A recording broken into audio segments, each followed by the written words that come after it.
कम से कम 30 से लेकर के 50 प्रश्न आपको देखने को मिलेंगे। यह उन 7 वीडियो में से प्रश्न नहीं हैं, वो 7 वीडियो अलग चल रहे हैं। यह 100 प्रश्नों में हम आपको 100 प्रश्न देने जा रहे हैं। अति महत्वपूर्ण, वेरी इंपॉर्टेंट VVIMP क्वेश्चन देने जा रहे हैं 100 में से यह जो प्रश्न हैं ये 50 की संख्या में रहने वाले हैं। जिन छात्रों ने कोई भी वीडियो नहीं देखा, नहीं देख पा रहा है, यदि अंतिम समय तक कोई छात्र इस वीडियो को देख लेता है तो उसका सिलेक्शन हो जाएगा। तो चलो शुरुआत करते हैं अपने पहले प्रश्न की। ओजोन परत वायुमंडल के किस भाग में पाई जाती है? समताप मंडल में। यह जो समताप मंडल है 25 से 35 किलोमीटर की ऊंचाई पे होता है। इसमें ओजोन परत रहती है। ओजोन परत सूर्य से आने वाली हानिकारक पराबैंगनी किरणों को माने यूवी रेज को अवशोषित कर लेती है, जिससे पृथ्वी पर रहने वाले जीव जंतुओं की सुरक्षा होती है। तो ओजोन परत पर मेरे बच्चों हमेशा प्रश्न आता है, ओजोन परत को नुकसान किस गैस से हो रहा है? क्लोरोफ्लोरोकार्बन से ओजोन परत को नुकसान पहुंच रहा है, तो सरकार ने इस गैस पर रोक भी लगा दी है। क्लोरोफ्लोरोकार्बन का संक्षिप्त रूप पूछा जाता है CFC, क्लोरोफ्लोरोकार्बन। आशा करते हैं जितनी जानकारी हमने बताई आपको तो आपको समझ में आई है।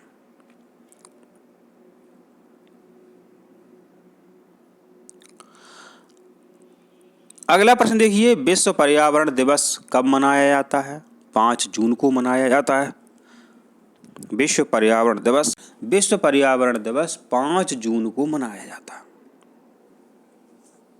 इसका उद्देश्य लोगों को जागरूक करना है कि पर्यावरण को हमें बचाना है, पर्यावरण को हमें संरक्षित करना है। अब पेपर में प्रश्न और क्या क्या बन सकता है, ठीक है, ध्यान से सुनना आप। पेपर में प्रश्न बनेगा कि 22 अप्रैल को विश्व पृथ्वी दिवस, 5 जून को बता दिया विश्व पर्यावरण दिवस, 16 सितंबर को ओजोन दिवस, अभी अपन ने ओजोन वाला प्रश्न समझा था, और 21 जून को उत्तरी गोलार्ध में सबसे लंबा दिन होता है। सबसे लंबा दिन होता है उत्तरी गोलार्ध में 21 जून को। ये भी पेपर में प्रश्न बना है। आपको 2 बातें और याद रखनी है। 21 मार्च 23 सितंबर को दिन और रात बराबर होते हैं।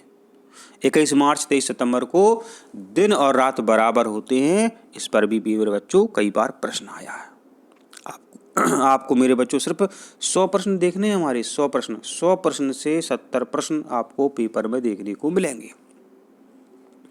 अब देखिए आपका यहाँ पे तीसरा प्रश्न है, लाइकेन किस प्रदूषण के सूचक हैं? लाइकेन मेरे बच्चों, जो लाइकेन एक तरह के पौधे होते हैं छोटे छोटे, तो लाइकेन सल्फर डाइऑक्साइड प्रदूषण के सूचक है।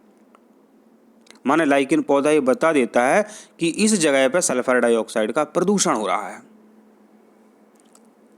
पेपर में 2 तरीके से प्रश्न आएगा कि SO2 माने सल्फर डाइऑक्साइड किसका सूचक है, मतलब सूचक करने वाले पौधे हैं लाइकेन। अब जो सल्फर डाइऑक्साइड है इसकी सूचना ये लाइकेन देते हैं, तो हमें लाइकेन वाले पौधे उगाते हैं फैक्ट्रियों के पास में, तो ये जरूरी क्यों है? क्योंकि आपको पता है कि अम्लीय वर्षा किन गैसों के मिलने से होती है? अम्लीय वर्षा सल्फर डाइऑक्साइड और नाइट्रोजन डाइऑक्साइड गैसों के मिलने से होती है। जहाँ सल्फर डाइऑक्साइड ज़्यादा है वहाँ नाइट्रोजन डाइऑक्साइड भी होगी और वो पानी से मिलकर के अम्लीय वर्षा कर देती है, माना तेजाबी वर्षा कर देती है। तो सरकार ने फैक्ट्री वाले क्षेत्रों में लाइकेन पौधे लगाए हैं, तो वो बता देते हैं, वो सूचना दे देते हैं कि अब यहाँ सल्फर डाइऑक्साइड ज़्यादा हो रही है, तो उस पर रोक लगाई जाती है।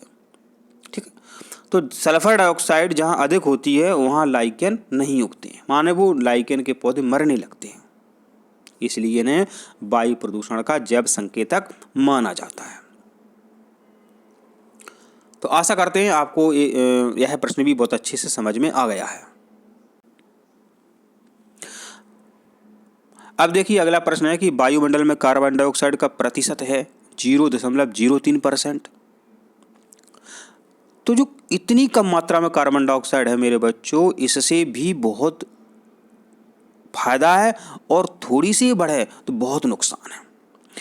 कार्बन डाइऑक्साइड की मात्रा थोड़ी सी बढ़ने पर, थोड़ी सी ज़्यादा होने पर ग्रीन हाउस प्रभाव होता है, ग्लोबल वार्मिंग होती है।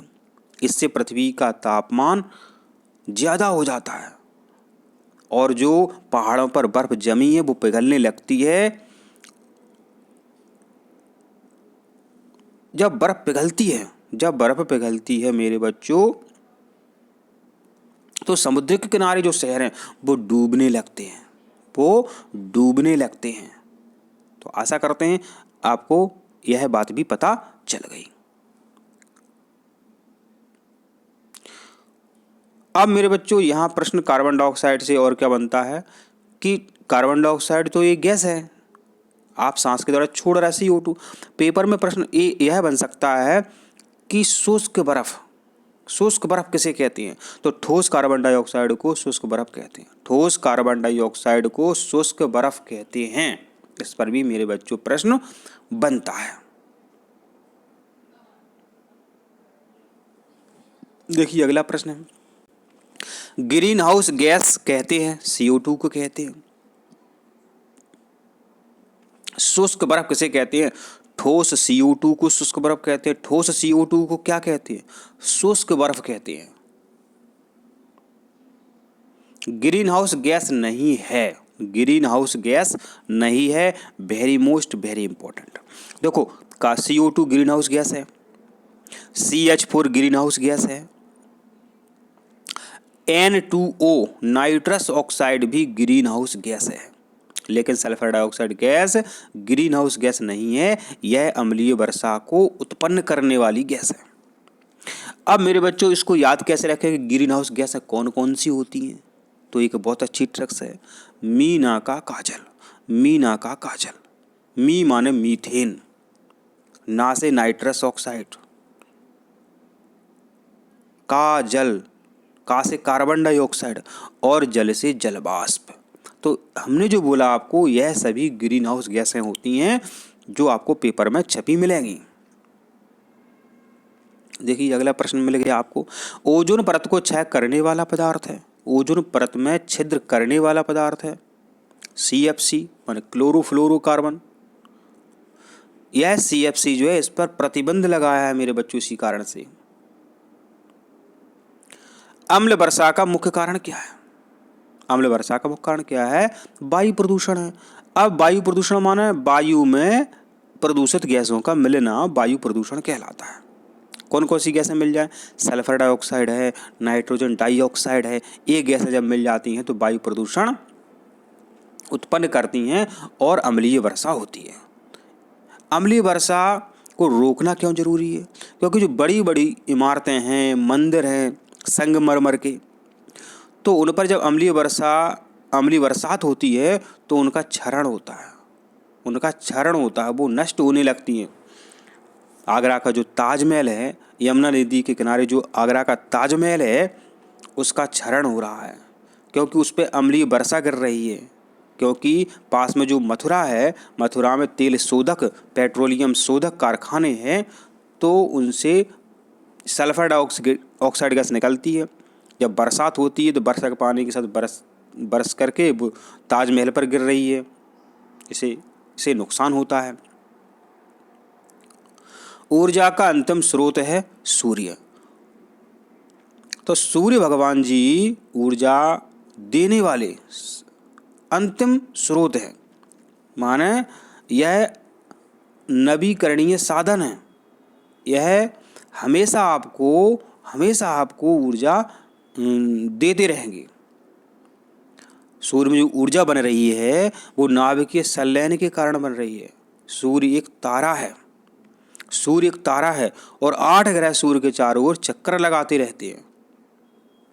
तो आपको पता होना चाहिए कि जो नवीकरणीय साधन हैं, जो हमेशा नए नए बनते रहते हैं, जो नष्ट नहीं होते हैं, उन्हें नवीकरणीय साधन कहते हैं। उन्हें दोबारा से नवीन कर सकते, बना सकते हैं। सूर्य, हवा, जल, पेड़ पौधे माने जैव भार, ये सभी नवीकरणीय साधन कहलाते हैं। पेपर में हमेशा इससे प्रश्न बनता है। वायुमंडल में सर्वाधिक पाई जाने वाली गैस है नाइट्रोजन। कितनी परसेंट होती है? ये 78% होती है नाइट्रोजन। इस पर हमेशा मेरे बच्चों प्रश्न बनता है। पेड़ पौधों के लिए बहुत जरूरी है। जब बरसात होती है तो जो बिजली चमकती है, उस बिजली के चमकने से नाइट्रोजन गैस बनती है और पेड़ पौधों को नाइट्रोजन मिल जाती है, तो पेड़ पौधे बहुत स्वस्थ हो जाते हैं। आपने यूरिया खाद देखा होगा, उसके ऊपर लिखा रहता है NPK माने नाइट्रोजन, पोटेशियम और फास्फोरस। उस बोरी में मिली है और कुछ नहीं है उसमें नाइट्रोजन है, फास्फोरस है, पोटेशियम है। सोचिए, नाइट्रोजन बहुत ज़रूरी है। तो ये वायुमंडल में कितने परसेंट होती है नाइट्रोजन? 78% होती है। पानी का रासायनिक सूत्र है H2O। पानी का रासायनिक सूत्र है H2O। अब पेपर में एक बच्चों प्रश्न और आएगा कि भारी पानी का सूत्र, भारी जल का सूत्र है D2O। भारी जल का सूत्र है D2O। याद कर लो, बहुत इंपॉर्टेंट है। अगला प्रश्न है जंग का रासायनिक सूत्र है Fe2O3XH2O। जंग का रासायनिक सूत्र है। पेपर में बहुत सारे सूत्र पर प्रश्न आता है। एक आता नीलत होता। तो नीलत होता जो है कॉपर सल्फेट माने CuSO4 5 माने 5H2O, वो नीलत होता का सूत्र है। जंग क्या पे लगती है? लोहे में लगती है। लोहे का संकेत क्या है? Fe है। ठीक है, तो सी जो विकल्प एकदम सही है, Fe2O3XH2O। बर्फ का पिघलना है भौतिक परिवर्तन। दो प्रकार के परिवर्तन होते हैं, एक भौतिक परिवर्तन, एक रासायनिक परिवर्तन। तो बर्फ का जो पिघलना है वो भौतिक परिवर्तन कहलाता है। जंग लगना रासायनिक परिवर्तन कहलाता है। देखिए, अभी हम बात कर रहे थे कि सूर्य की ऊर्जा का स्रोत है। सूर्य में ऊर्जा उत्पन्न हो रही है नाभिकीय संलयन के कारण। नाभिकीय संलयन के कारण तो सूर्य में हाइड्रोजन मिलकर के हीलियम में परिवर्तित हो जाती है। इसे नाभिकीय संलयन कहते हैं। प्रकृति में सबसे कठोर पदार्थ है हीरा। हीरा प्रकृति में सबसे कठोर पदार्थ है। अब पेपर में प्रश्न आता है कि हीरा किससे बना है? हीरा कार्बन से बना है। माने कार्बन से 3 पदार्थ बने हैं। एक कार्बन से 3 पदार्थ बने, एक हीरा है, एक कार्बन है, एक ग्रेफाइट है। तो ये तीनों किसके अपर रूप हैं? एक कार्बन के अपर रूप है। यानी हीरा, ग्रेफाइट और फुलेरिन। हीरा, ग्रेफाइट, फुलेरिन कार्बन के अपर रूप हैं। देखिए, आ गया प्रश्न कि हीरा और ग्रेफाइट किसके अपर रूप हैं? हीरा और ग्रेफाइट क्या है आपस में? ये अपर रूप हैं। इसमें एक और लिखा हो सकता था कि हीरा और ग्रेफाइट और फुलेरिन किसके अपर रूप हैं? ग्रेफाइट के एक हैं क्या? अपर रूप हैं। सबसे लंबी कोशिका होती है तंत्रिका कोशिका। सबसे लंबी कोशिका है तंत्रिका कोशिका। लेकिन सबसे बड़ी कोशिका पूछी जाए तो शुतुरमुर्ग का अंडा। याद रखो, ध्यान रखो, सबसे लंबी कोशिका है तंत्रिका कोशिका, लेकिन सबसे बड़ी कोशिका है शुतुरमुर्ग का अंडा।